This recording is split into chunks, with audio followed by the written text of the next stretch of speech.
And look at this. Yay! I'm very high. I'm very tall.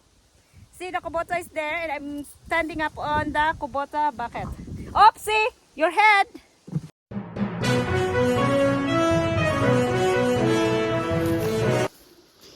Farm girl picking apples out from my garden. See, can you see my garden around?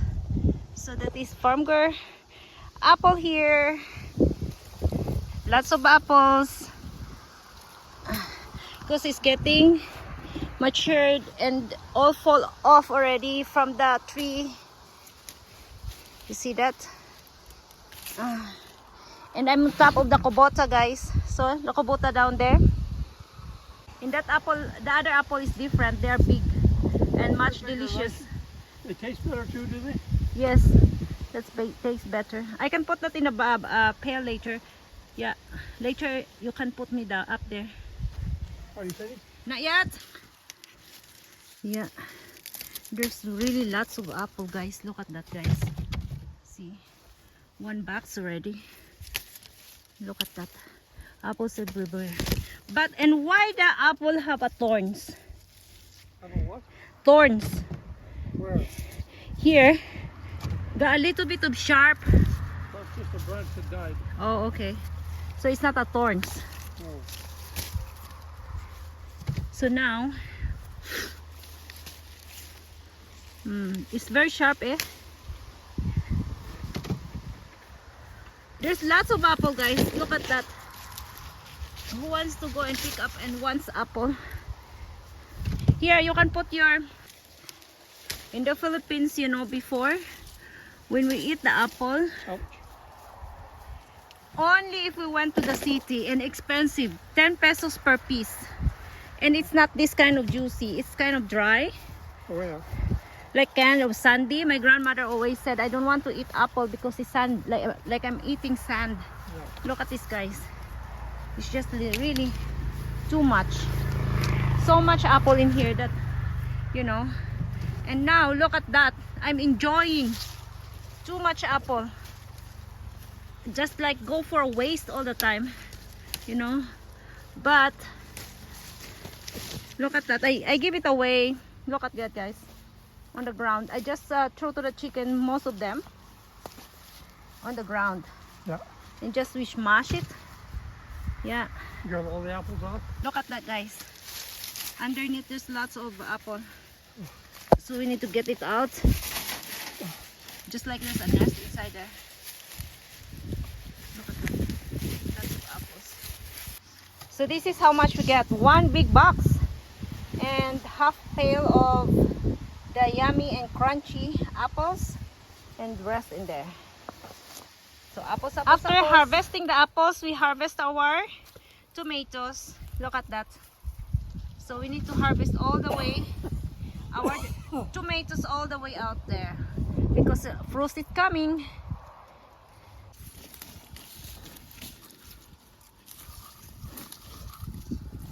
Look at that. Yellow tomatoes.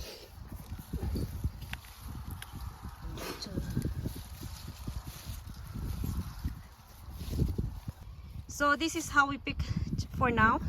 That's heavy one, and it's getting dark. It's 7 or 7:30. That's huge hole of tomatoes. So we still have, we're not even half, guys. Look at that. Tomatoes. So this is what we get right now. 7 boxes of tomatoes overflowing. And that's 2. And the driver's ready to go. Welcome back again, guys, and today another day of picking the tomatoes. So I have to go and do this more than I don't know how many, but I have my boxes here, guys. There you go. So I brought some boxes to put the tomatoes with kubota, of course. And it's 9 a.m. here, and it's positive 12 only, and it's not that warm. So we have to go and finish our picking and harvesting stuff today. Yes, and put in the garage. Yep, I show you later how How we gonna keep? I show you later how or where we put our tomatoes. So start working. So right to the full. Don't stop if your bag's not full, not overflowing. Lots of tomatoes. First load for this morning, second day of harvesting. 6 boxes. Look at the tomatoes. There you go. Friday. There you go. September 16th, Friday. Harvesting tomatoes. Later, potatoes. Okay, so did I drive nicely in? Boom, boom. Look at me. So we have to go.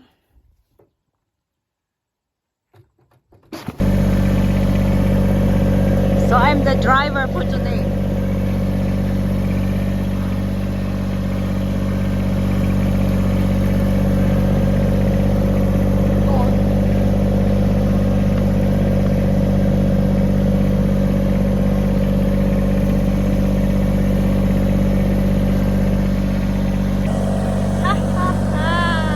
You're my passenger. You're my passenger today. So I'm a good driver. Hauling tomatoes. And they are here.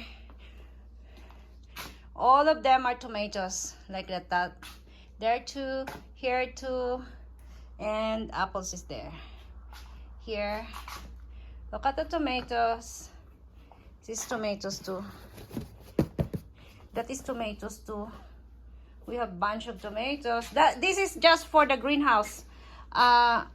In the strawberry patch. A big greenhouse. Yeah, in the big greenhouse. The medium and the small greenhouse, we did not pick yet. Oh, There you go. whatever I sat on. This is much.